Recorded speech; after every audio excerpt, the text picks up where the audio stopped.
ఓం శ్రీ కాణిపాక వరసిద్ధి వినాయకాయ నమః. ఓం నమ శివాయ. ఓం ప్రత్యంగిరాదేవియే నమః.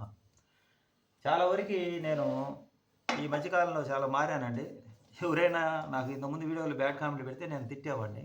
అది దాన్ని మళ్ళీ ఎడిట్ చేసి అది మనల్నే తప్పుగా చూపిస్తున్నారు చాలామంది. అందుకని ఇప్పుడు ఆ సిద్ధాంతాన్ని మార్చుకొని బ్యాడ్ కామెంట్ పెట్టే వాళ్ళని హైడ్ చేస్తున్నాను.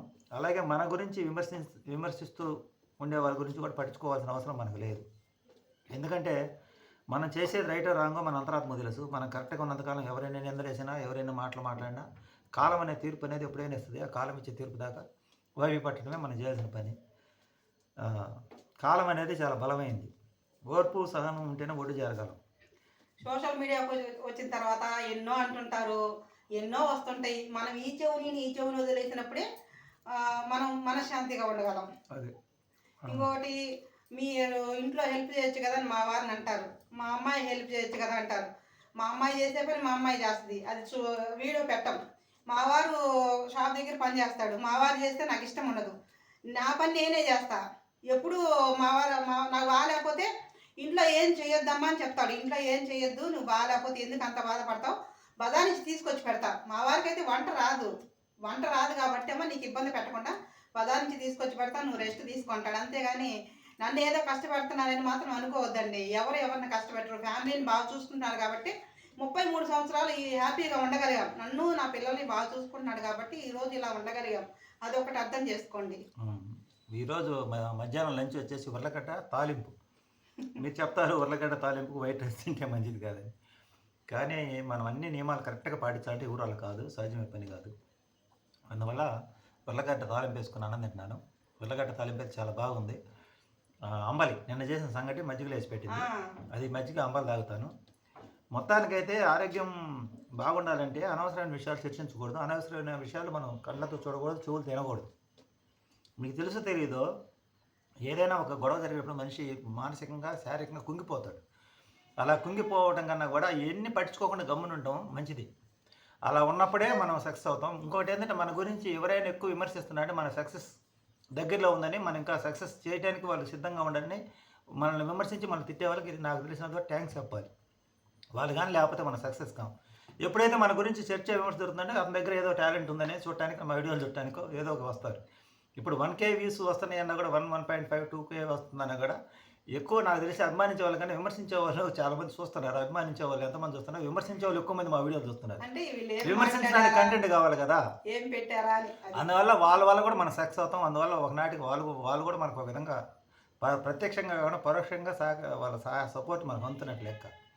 ఇది మా వీడియోలు. ఈరోజు లంచ్ అయితే నేను ఎండకు వచ్చాను ఇంటికి. వస్తా 20 లీటర్ క్యాన్ వాటర్ తీసుకొచ్చాను. ఈరోజు లంచ్ వచ్చేసి ఉర్లగడ్డ తాలింపు చాలా బాగుంది. మనం అన్నింటినీ క్రమశిక్షణగా కంట్రోల్గా ఉండాలంటే ఇది తింటే తప్పు, అది తింటే తప్పు అంటే మనం తినేదంతా కల్తీ ఆహారం. మనం కలియుగంలో జీవిస్తున్నాం. కరెక్ట్గా లేదు కాలం. ఇక్కడ అనవసరంగా గొడవలు పడతారు, సంబంధం లేని వ్యక్తులు మనతో దూషణలు దిగుతారు, మన మీద నిందలేస్తారు. ఎన్ని బరాయించాలు తట్టుకోవాలి. పెద్ద పెద్ద సినిమా యాక్టర్లకి, పెద్ద పెద్ద రాజకీయ నాయకులకి తప్పలేదు. మనం ఎంత ఆఫ్టర్ ఆల్ చిన్న వాళ్ళని తలకాయించుకొని పోతా ఉంటే ఆ భగవంతుడు ఏదో ఒక రోజుకి పరిష్కార మార్గం చూపిస్తాడు. ప్రతి ఒక్క సమస్యని మీద మనం పోరాడి గెలవాలంటే అయ్యే పని కాదు. సైలెంట్గా ఉంటే ఆటోమేటిక్గా దేవుడు చూపిస్తాడు. బలవంతులు, ధనవంతులు చాలామంది ఉన్నారు ఈ సమాజంలో. అందరితో మనం పోరాటం చేయలేం కదా. సామాన్యులు సైలెంట్గా ఉంటే ఆ భగవంతుడు ఆయనే అంటుంటుంది, ఆయనే చూసుకుంటాడు. ఇంకోటి, మీ అమ్మాయి హెల్ప్ చేయొచ్చు కదంటారు. మా అమ్మాయి స్కూల్కి పోద్దండి. పొద్దున 8 గంటలకు పోతే సాయంత్రం 6 అయింది, 6:30 అయింది. ఒక్కోసారి సమయానికి వస్తుంది. కానీ మా అమ్మాయి చేస్తానంటది, నేనే చేయనివ్వను. అంతే. అది మా అమ్మాయి చేస్తే ఏంటంటే కొన్ని కూరలు బాగా చేస్తుంది. కొన్ని ఏంటంటే మా అందరం తినాం కదా, ఆమె చేసే విధానం వేరు, మేము చేసుకునే విధానం వేరు. అందుకని చెప్పేసి వద్దులమ్మ, ఆమె నచ్చినట్టు ఆమె చేస్తే మాకు నచ్చదు.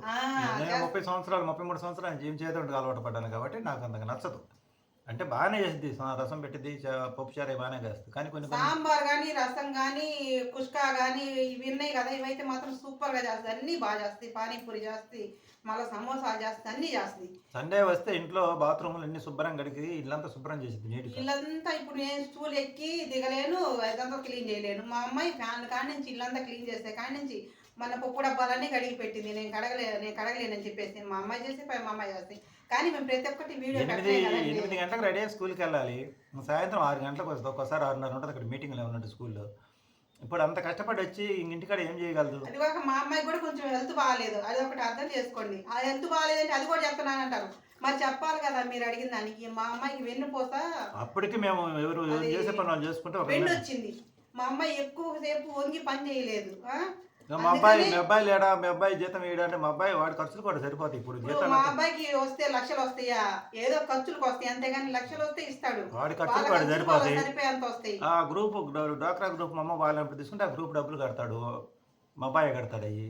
ఇంకా అంతకన్నా ఏం మిగులుతాయి వాడి ఖర్చులు కూడా సరిపోతాయి. ఇప్పుడు బయట ఉండే పిల్లలకి ఖర్చులు ఉంటాయి కదా, నా సంగతి మీకు తెలుసు కదా.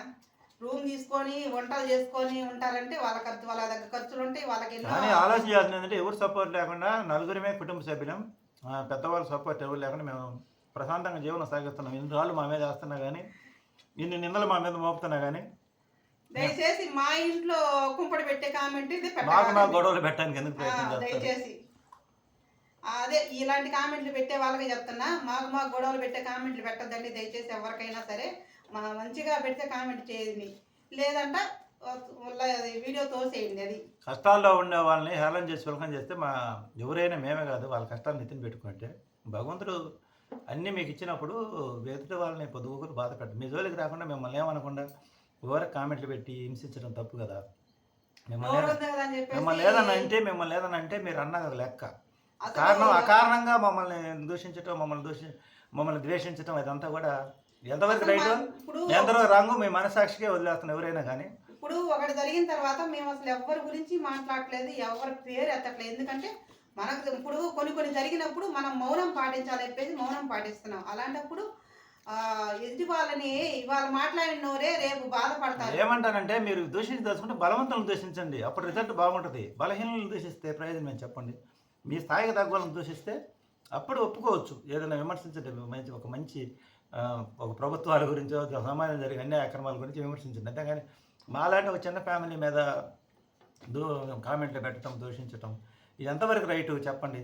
మేమెవరిని మిమ్మల్ని ఏమన్నా అంటే మిమ్మల్ని మీ జోలికి వచ్చి మీ ప్రస్తావన వచ్చి మిమ్మల్ని ఏదంటే మా గురించి చర్చ చేసినా, దూషించినా, కామెంట్లు పెట్టినా అది ఒక లెక్క. కానీ ఏదో మేము బతుకుదేరు కోసం ఏదో ఒక వీడియో ఒక పని చేసుకున్నాం, దాంతోపాటు యూట్యూబ్ ఛానల్ పెట్టుకున్నాం. ఇప్పుడు ఇది యూట్యూబ్ ఛానల్ వీడియోలు చూసే వాళ్ళు చూస్తారు, యాడ్స్ వస్తాయి, దానివల్ల డబ్బులు వస్తాయి అంటే అది కూడా సక్సెస్ అయితే కాకపోతే కాదు. ఏదో ఒకసారి పేమెంట్ వచ్చింది. యూట్యూబ్ ప్రతి ఒక్కరికి అవకాశం ఇస్తుందండి. మీరు కూడా అవకాశం, మీకు కూడా ఉంటుంది ఆ అవకాశం, మీరు కూడా పెట్టుకోండి, తప్పే ఉంది. ఇప్పుడు మేము ఎందుకు ఇలా యూట్యూబ్ ఛానల్ పెట్టుకున్నామో కూడా చెప్తాం. మేము ఎన్ని దెబ్బలు తిన్నామో, ఎంత బాధపడ్డామో. మేము యూట్యూబ్ ఛానల్ ఇలా ఉంటుందంటే అసలు స్టార్ట్ చేసేవాళ్ళం కాదు నిజంగా. ఇప్పుడు మధ్యలో ఉన్నాం కాబట్టి ఇంకా పడాల్సిన కాడ పడ్డాం, అవమానం మమ్మల్ని వదిలిపెట్టరు కాబట్టి ఇంకా ముందు కొనసాగిస్తాం. ఇదేం ఆపేది జరగదు. మా వారికి కూడా ఆరోగ్యం ఏం బాగాలేదండి, చూడడానికి అలా ఉన్నాడనే. కానీ కరోనా వచ్చినప్పుడు మీకు ఫోటో పిక్ కూడా పెడతాను చూడండి. కరోనా వచ్చినప్పుడు ఎంత నరకం అనిపించాం, అంత నరకం అనిపించాం. మేము సంతోషాల్లో ఉంటే మమ్మల్ని విమర్శించినా దూషించినా హ్యాపీగా, బాధల్లో ఉండేవాళ్ళు ఇంకా బాధ పెట్టడం అనేది ఎంతవరకు రైటు? బాగుండవు మజివి. దేవుడి దేవాళ్ళు మీరు అందరూ బాగుండాలని కోరుకుంటున్నా. ఎందుకంటే మానసిక వేదనలు, ఆర్థిక సమస్యలు, అనారోగ్య సమస్యలు అవి మనుషులకు ఒక శాపం. ఆ శాపాన్ని మేము అనుభవిస్తున్నాం. మా యొక్క పాపాన్ని మీరు భాగం పంచుకొని మీరు బాధపడాలనుకుంటే మీకు ఇష్టం. మేము దానికి ఏం బాధపడం. మేము ఎవరిని ఏమనకుండా మమ్మల్ని దూషిస్తున్నారు, కామెంట్లు పెడుతున్నారు, మీ ఇష్టం. అది మేమేం చేయలేము, మీకే వదిలేస్తున్నాం. అది ఇవాళ మేము బాధపడుతున్నాం, మీరు నవ్వుతున్నారు కదా, అదే బాధ మీకు వచ్చినప్పుడు ఆ మాట అంటే మళ్ళీ మీకు కోపం వస్తుంది. మేము అనం ఆ మాట, ఎందుకంటే ఆ బాధ రాకూడదని కోరుకుంటున్నాం. ఎందుకంటే మాకు వచ్చిన బాధ వచ్చినప్పుడు తెలుస్తుందండి.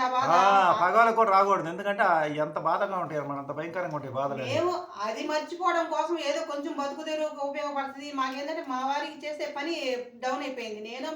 మామూలుగా నేనేం పని చేయలేను, ఏదో కొంచెం ఉపయోగపడుతుందని చెప్పేసి యూట్యూబ్ పెట్టుకునేది. దీంట్లో రాళ్ళ మీద రాళ్ళేస్తున్నారు. మా బంధువులేనే ఏమనిపిస్తుంది, బంధువులే చాలా వరకు రెట్లు మేలు అనిపిస్తున్నారు చూస్తే.